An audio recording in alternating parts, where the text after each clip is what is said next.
Hello, everyone, and welcome back to another episode of the Script Heroes podcast.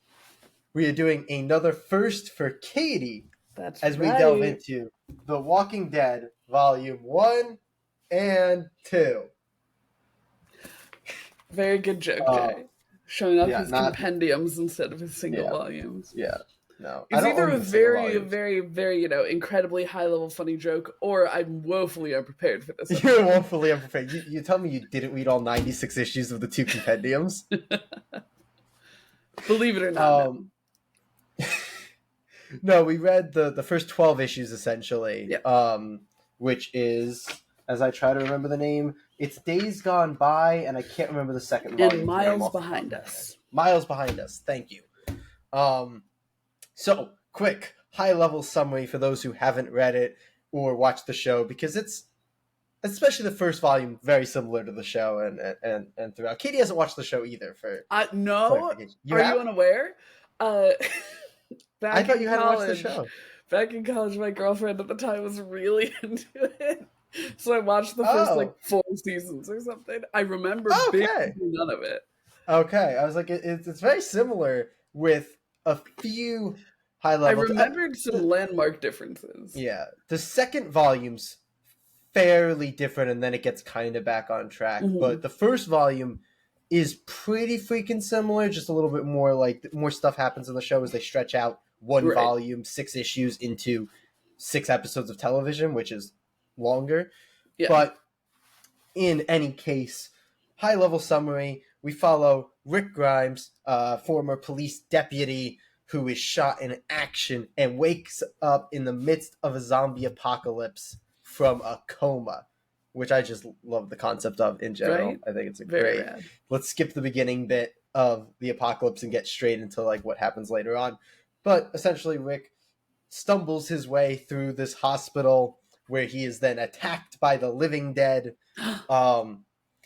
He is then hit by a shovel by a little boy named Dwayne, and he meets Morgan, Dwayne's father, who kind of becomes his introductor into the world, explains to him what has happened, how the world kind of fell into this, or not necessarily how, because nobody really knows how, but that zombies have spawned and that you have to shoot them in the head or, bash in their head to stop them from, existing, yada, yada. Rick takes them to a police station where they gear up with guns and they go on their separate ways, with Rick also finding out that a lot of people went to Atlanta because they were told that would be safe. So Rick goes looking for his family, because kind of the high-level concept of the first volume, or at least the first half of the first volume, is Rick trying to find his wife and son. So he goes to Atlanta looking for them, but instead he finds an army of the dead. And he is saved by a very risk-taking young man named Glenn, who is very, very willing to throw his life on the line for a couple rolls of toilet paper. So Glenn saves him and takes him back to his group, where Rick is reunited with not just his wife and son, but also his ex-partner and best friend, Shane.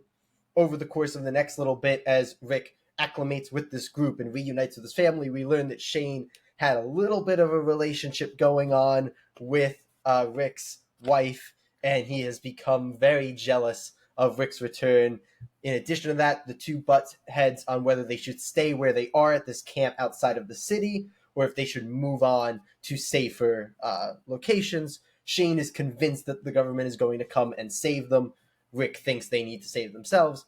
This culminates in Shane trying to murder Rick with a gun, where he is shot by 7-year-old Carl, who saves his father's life in, I think, what many will consider the first iconic moment of the Walking Dead comics. Also, right before this, the camp is overrun, and a couple characters die, including Andrea's sister, Amy, and Jim is bit. And they end up leaving him for dead. That's basically the first volume. They kind of go on their way, and they meet just walking in the middle of the road. They meet Tyrese, his daughter, and her daughter's boyfriend, whose names always escape me. It's like Paulina and Chris? I think it's Julie and Chris. Julie and Chris. Okay. Paulina or Paula or whatever. That's Paul is one of Otis's girl. Herschel's daughter.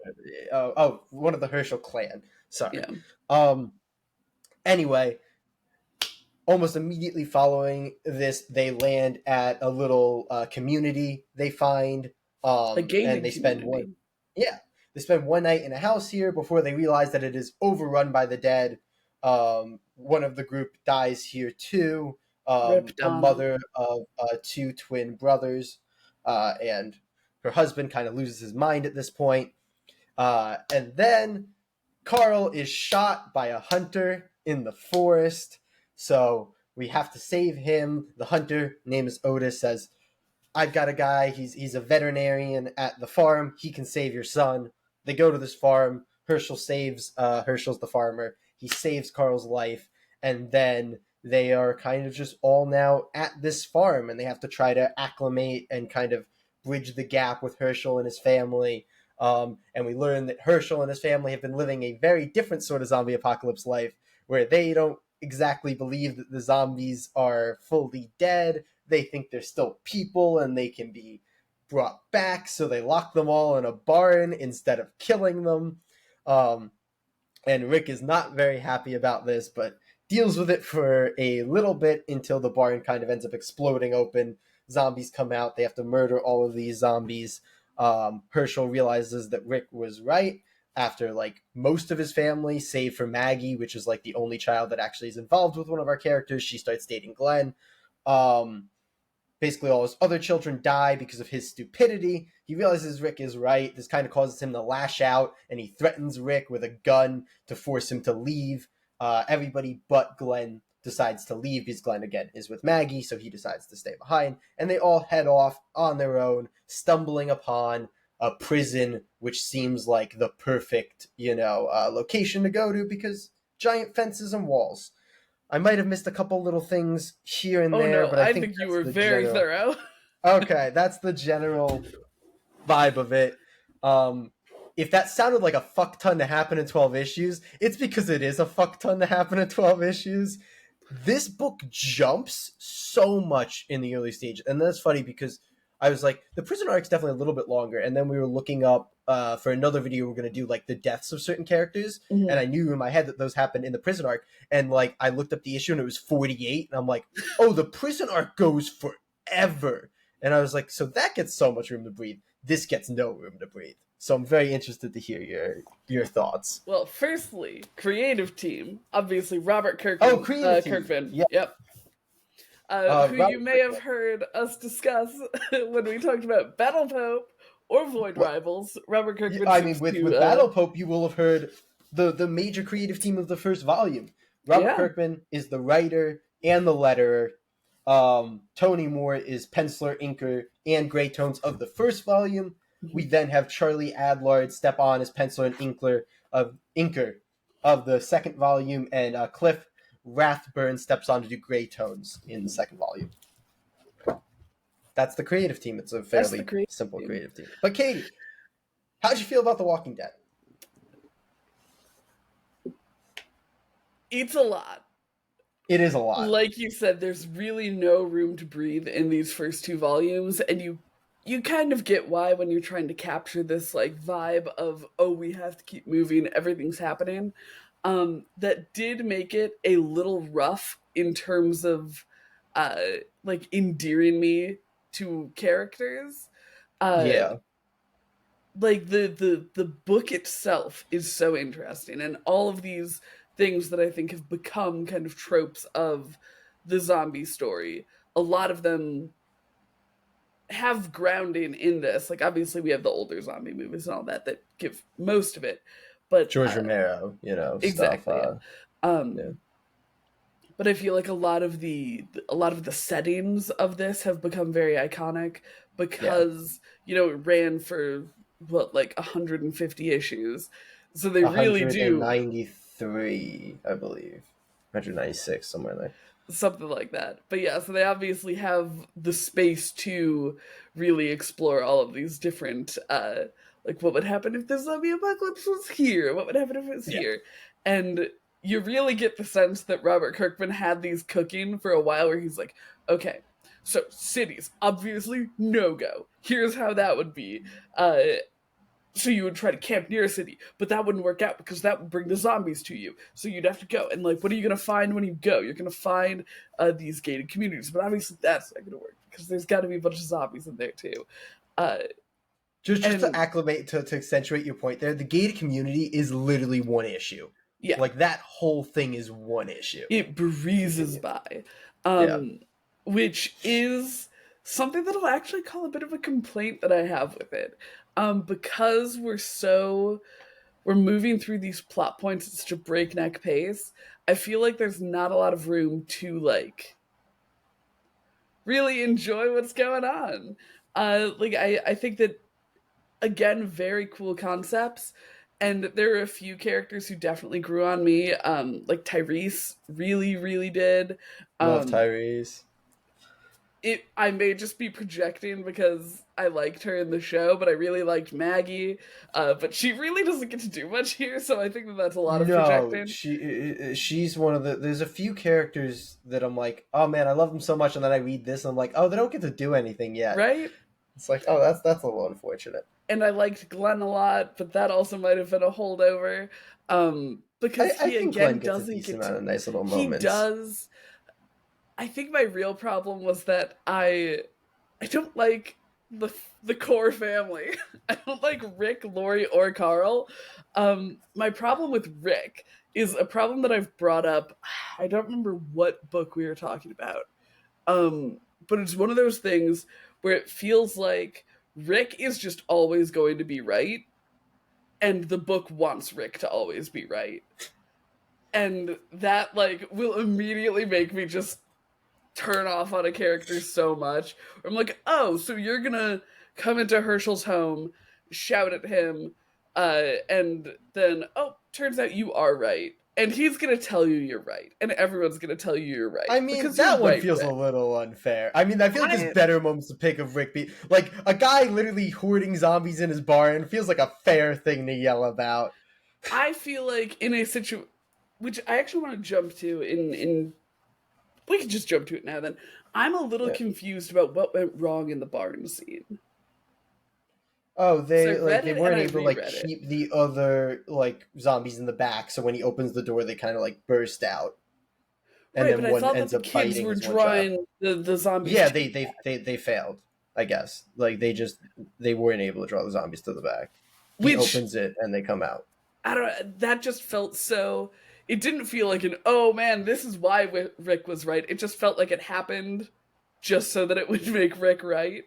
Like they've done this with like 14 other zombies, and obviously it has gone fine. Herschel even has like a maneuver that he does on them to make sure that it's not immediately dangerous. And it felt like a missed opportunity to kind of make Rick a little wrong. Like, oh, because Rick was right about needing to move the camper and someone died. Rick was right about That's the one that I thought you would have brought up because I think the campsite one feels more convenient to me because it's that like immediate attack happens like as soon as he brings up the problem. The barn thing I think is just so obviously a stupid thing that it doesn't feel as like and convoluted to me that like he's right about it because I'm like and no I would that's agree with fair. you if the barn thing, like if one there was an actual fatal flaw with the barn thing, or two if like the group coming in fucked with the barn thing in some way. Like I thought for sure that Julie and Chris were gonna like try to go fuck in the barn and it was gonna let the zombies out or something. Because it felt so unreasonably convenient that Rick was right again after this has been working fine for 3 months. That's fair. I think it's 2 months or a month. Some it's like a month to 2 months at that, or maybe that's a month in at past the starting point. So it might be 3 months. Yeah, I think Anyway, that they say three but months specifically. hmm. But yeah, it turns me off of Rick, and then I don't know. Is it an unpopular opinion to say that Lori sucks? No, I think that's a very popular opinion. Okay, it felt like Lori it is was. fairly She hated. sucks. Yeah, no. The sad thing is she's even worse in the TV show somehow. Like they made her more insufferable in the TV show, I don't remember a which is thing about her from a the show, I'm wild. not gonna Because in the lie. TV show, she's like instead of kind of just the like slight fling with Shane, and then Hmm. like once Rick's back, she's like, no, okay, I love Rick. Like Rick comes back, and she's kind of like pissed at Rick for coming back, and then she's like, Rick, Shane's getting really aggressive. You got to kill Shane, man. He's really it's not okay. He's getting, so he's gonna do something. And then Rick kills Shane, and she's like, "What the fuck, Rick? Why would you do that? That's not cool, man. You can't But just kill Shane." and like that super duper sucks. But she sucks here too. And I do want to say, because I think that the to an extent the book kind of demonizes her for sleeping with Shane, like through the way that it reacts to them sleeping together, where it's like, yeah, this is going to destroy Rick, and Dale is constantly like, no, that was horrible. I don't know what you did. I promise I'm not judging, but if you did do it, you should never tell anyone. And it's like, okay, she thought Rick was dead for She didn't think Rick was dead. That's actually a thing that the TV show does right. Is that the TV show says she thinks Rick is dead. She doesn't really think Rick is dead in the comic. She makes it clear that like the safest place for him is in this hospital, and we oh, think that we can go back I and thought he'll it be was what okay. Amy said that. Yeah, but she I never thought really like Shane said. disagrees. She says at one point that she doesn't know if he's still alive, but they never really make it clear that like they think Rick's dead. Um, like that's I not mean, as big of a thing in any here. case, I think that her whole monologue about like, I don't know, I just feel so alone here because she's going through the Yeah, apocalypse alone. I think it's a yeah. very sympathetic thing to sleep with Shane. I think it's so too. I like Yeah, that scene a lot because I think same, that's one of the same. few And ones that I, lended some character to Loy and Shane. yeah.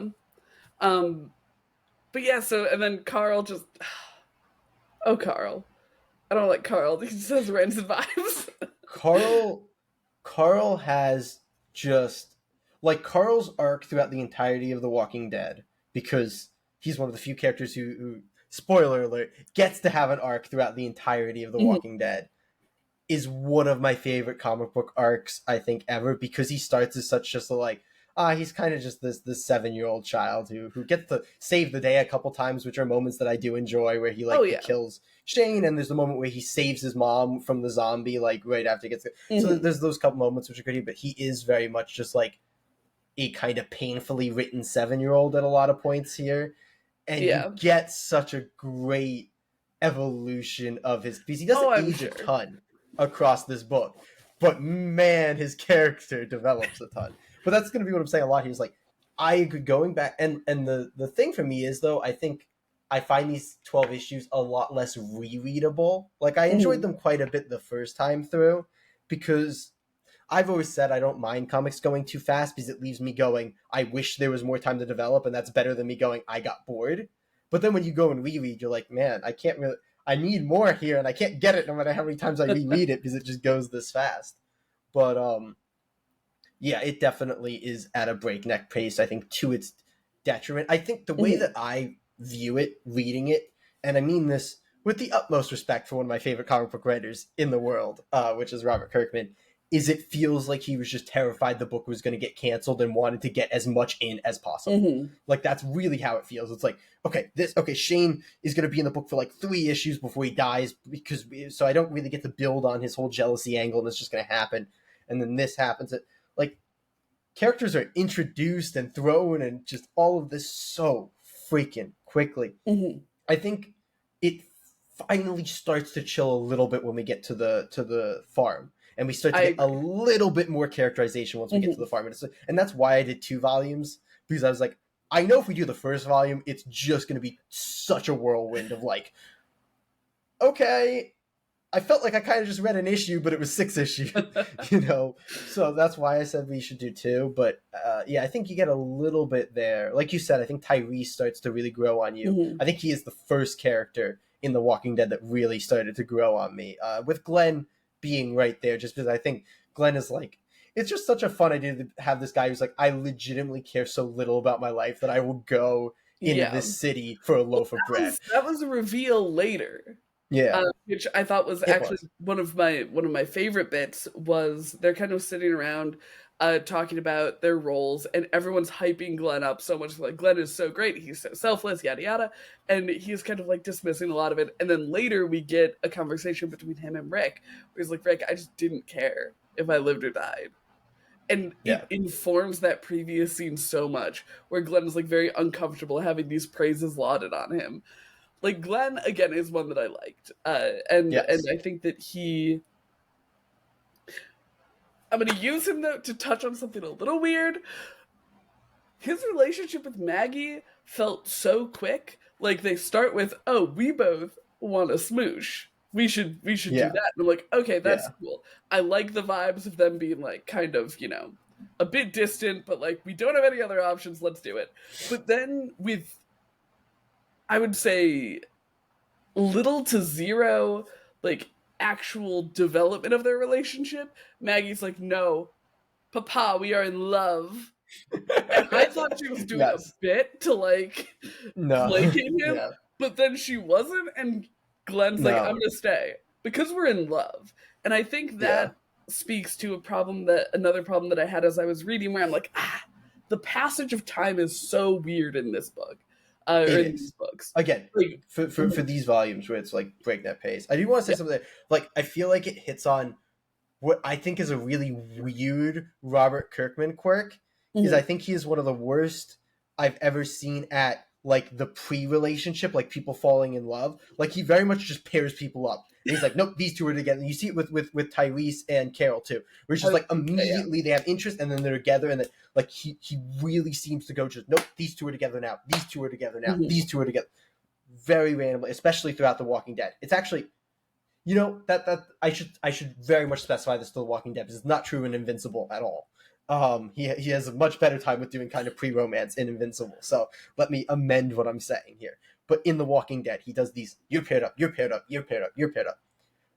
But then um, Rick and Lori withstanding for the rest of the relationships of The Walking Dead, he does a really good job once they're in a relationship, which I think most writers suck at because they need them to Mhm. either be constantly fighting or like having some sort of drama for a relationship to work. But he like it's really good, and I'll give you an example in this volume. I think it's the only example in this volume. It's with Alan and Donna. Donna.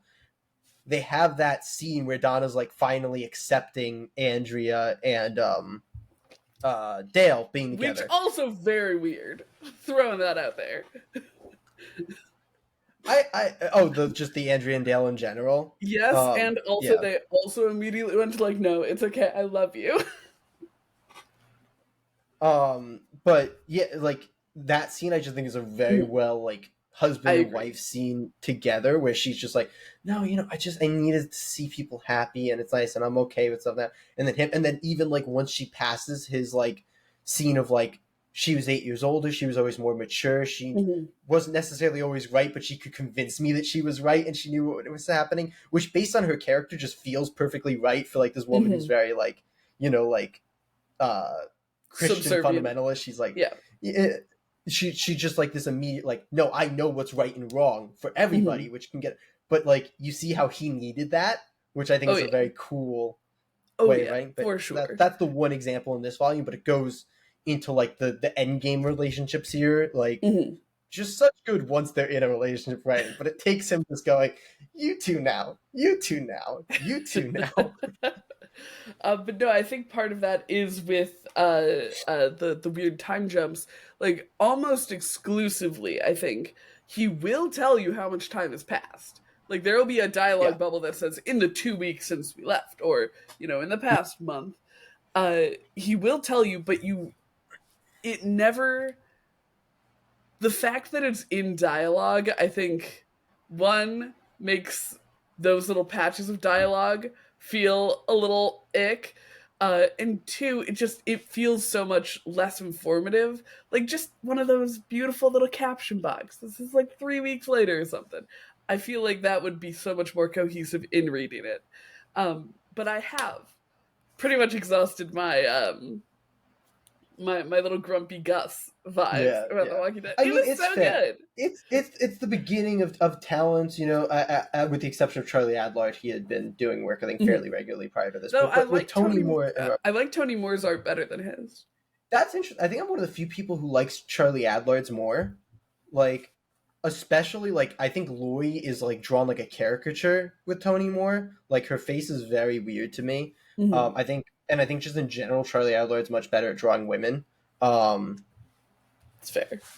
but yeah, I've always preferred Charlie Adlard's work. Literally from my first time reading it through when the art switched, I was like, oh, I like this a lot more. I am definitely in the minority on that one. Hmm. I know there's people who absolutely love Tony Moore's artwork on this. I think it's very good. I prefer Charlie Adlard's artwork, That's fair. but That's fair. that's me. But yeah, that was me kind of getting my grumpy Gus bits out. It was so Yes, good. I it's enjoyed so it a good. lot. Uh, It's so fast, but it's so good. it's so fast. I feel like all of the ideas in it are so rad. So even if a couple of the executions, like the way that the relationships come about, or like the amount of time we spend somewhere, even if those fall a little flat, they still stick with you. It's not like you Yeah, said, the gated community issue was one issue out of the yeah, 12 that we read, but it's yeah. not something that I just forgot, you know. No, And no, Rick's time absolutely. in Atlanta, probably one issue. I don't know. I always have trouble with reading I trades. think less than one issue, like Yeah, well, essentially one issue. But he ends up at the community at the end of the issue. yeah. Where he Uh, meets his family and everything. Also, not something you're gonna forget.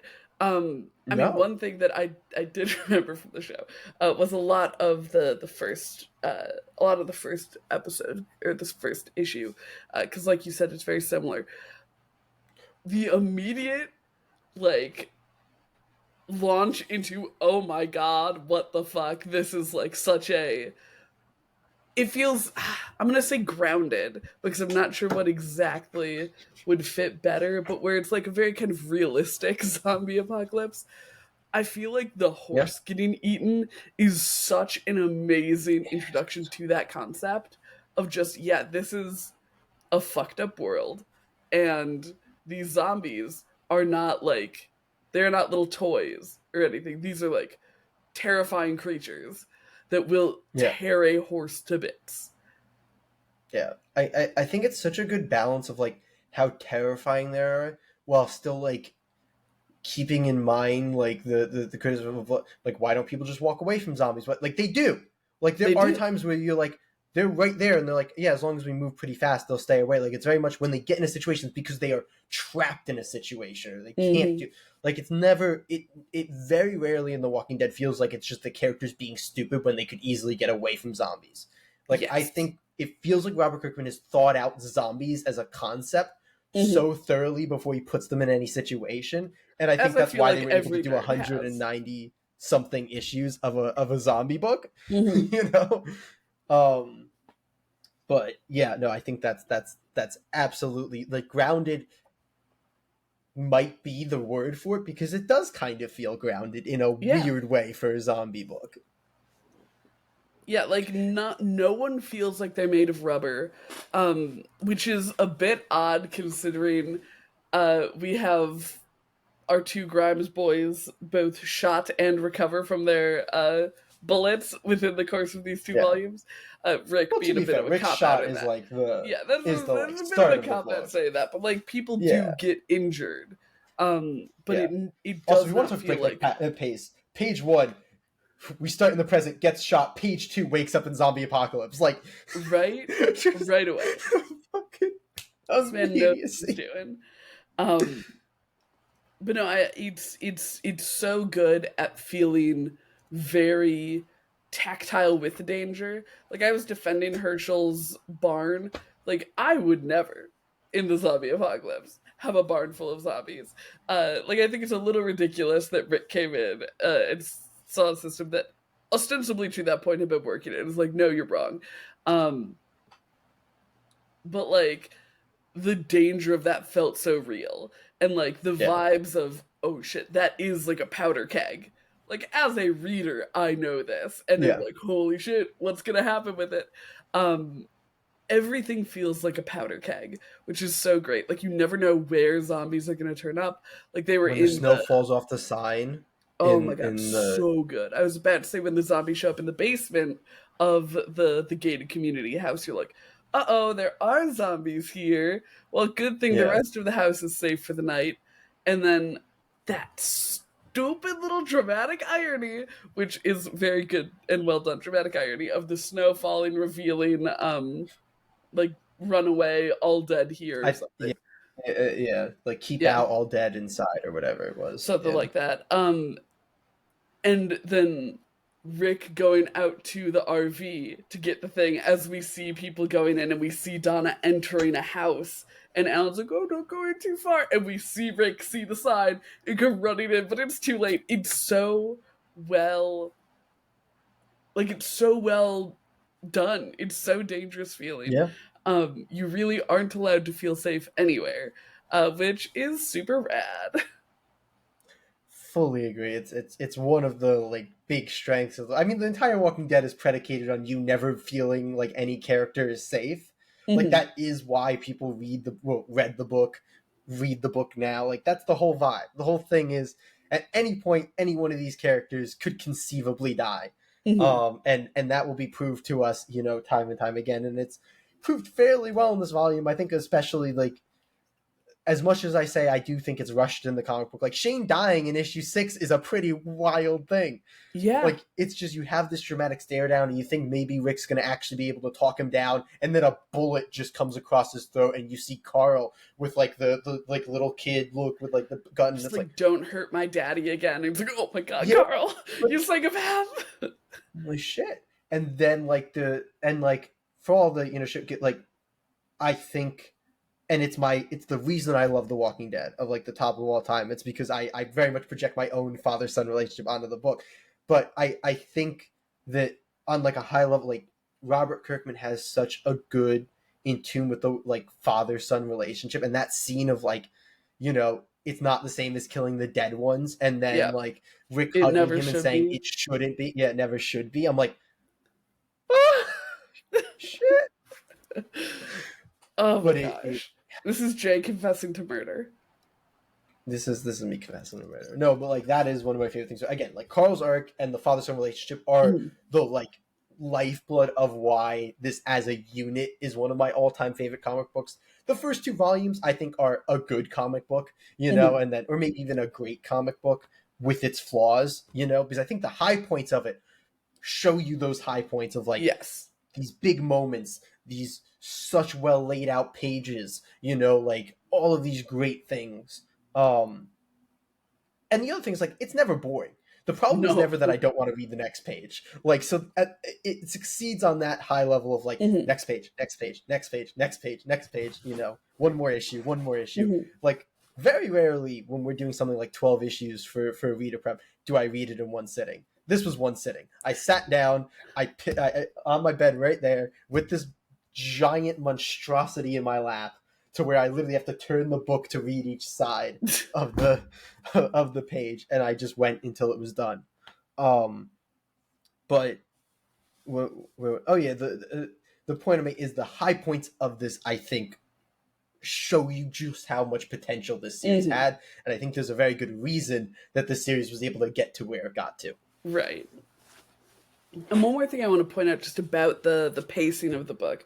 It is breakneck. You get through so much of it, but I think within those bits there are so many spots that are just like reserved as moments of silence. The amount of kind of like sets of panels where it'll be like three of the same image with like minor changes to show these like very subtle character moments. There are so many of those that really do service to the book and to the humanity of the characters. Because as much as some of them didn't receive as much development or as much characterization as I would have liked, they do all feel like real people. Like, Yes. no, a couple of them don't feel like people, like the twin boys, because they have nothing really to do, Yeah. or like to an extent, Julie and Chris, because they have something going on in the background. I actually have no idea what it is. um but I am so excited. like, I have a couple of ideas, but I don't know, and so they're preoccupied with that, so they don't get a lot of like characterization, and a lot of the characters who we meet very briefly don't. but the core people, they do feel like real people. Like, even if some of them aren't developed really or like strong characters, they do feel like they have very genuine Yes. emotions happening. And I feel like a lot of that is portrayed in like the bits of silence between the walls of text that Kirkman puts in these books. Yes, yes. I want to touch on two because I think there's like two things that you hit on there that kind of both I think are so true and have certain reasons behind them. But the first one is like these calm moments, and I think it goes to like all of the breakneck pace and too fast is in lead ups.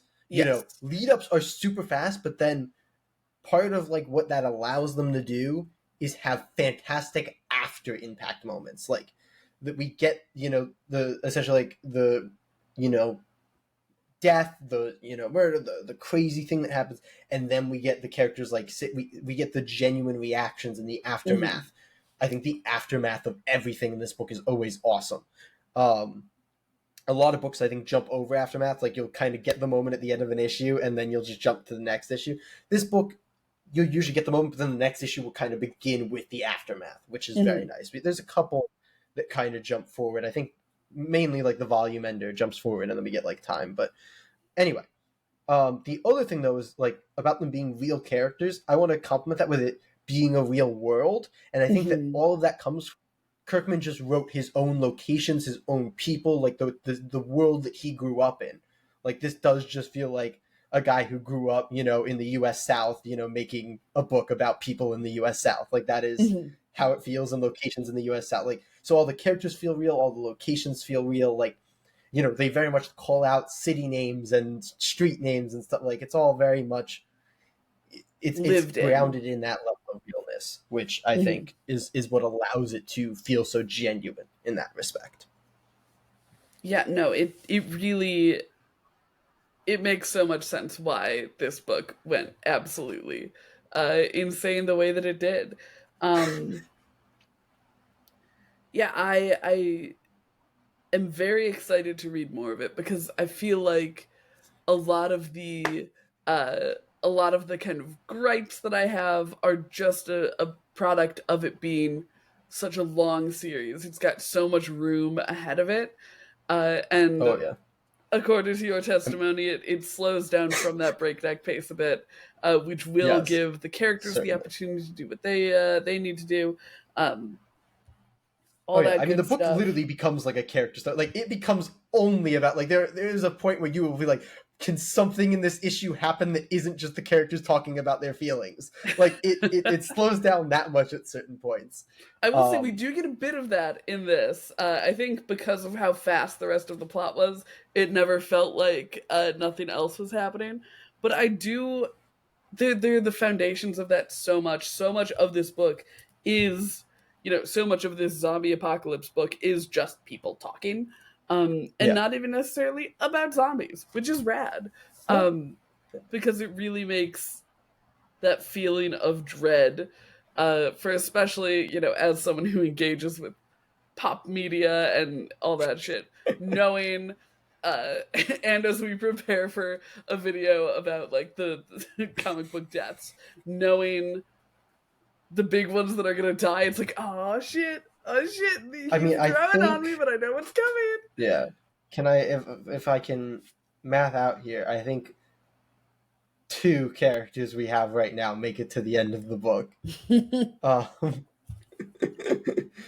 I might be missing one, but I don't think I am. I believe it's two,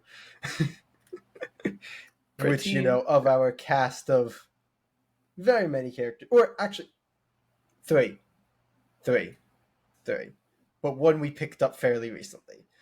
From the starting characters, it is two, Okay. but three from the ones we currently have, um, which is you know rad for a book that's all about murdering No, most for of your sure. cast. And I One think thing I will like say, as yeah, someone yeah, who's not familiar with the comics, really at all, this is straight up my first exposure to the comics yeah. themselves. Um, Obviously, in the show, Daryl Dixon is a huge part of it. Is he just Does not exist. not exist at all? Does not exist. There's a character that ends up being inspired by him that comes into the book at one Mhm. point, who then also ended up being in the show.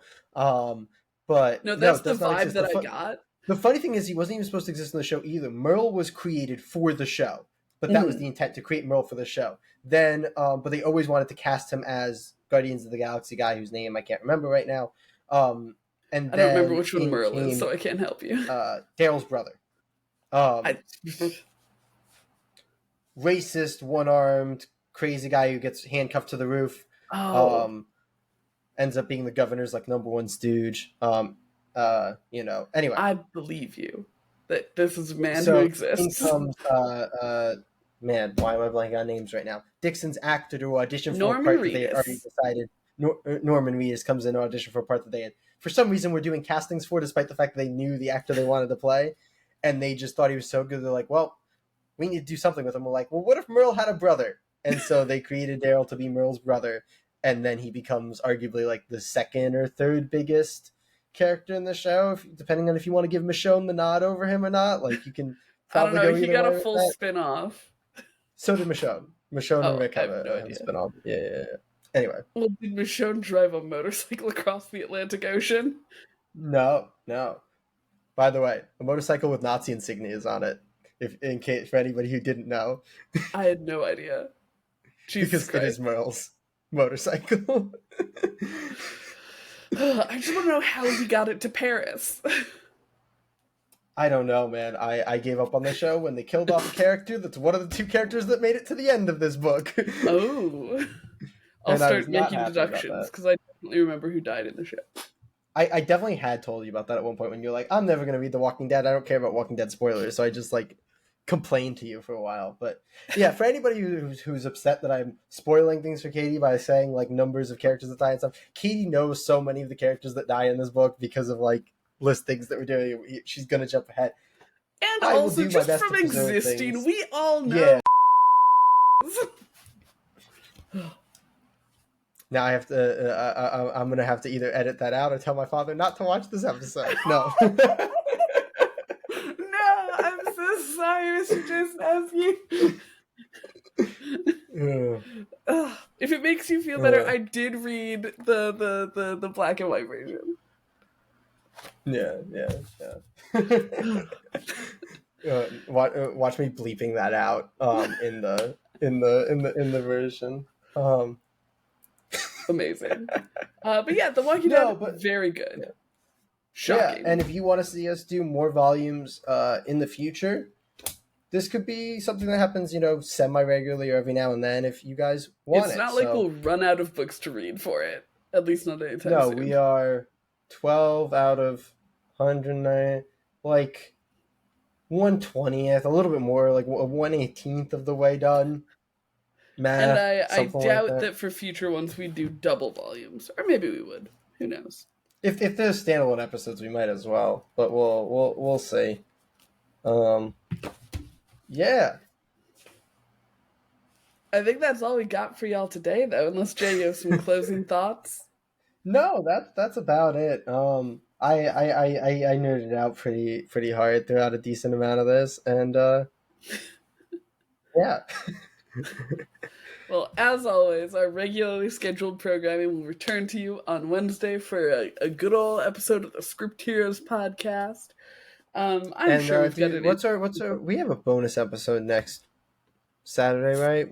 What's going on next Saturday? Strange Next Saturday Super Saturday Show. is the Strange Saturday Super Show that we haven't chosen a book for yet. So if you have one in mind, drop a comment. Yeah, please do. Yeah, just think if we're gonna have well, already recorded it by then. I think probably not since we haven't chosen a book yet. Yeah. But in any case, there's a Strange Saturday every month, and we Yes. definitely need things to add to that list. 100%. We have a bonus episode planned for every single Saturday this month. So, Strange Saturday, I'm just going to run through the schedule because I don't know, man. I'm doing stuff.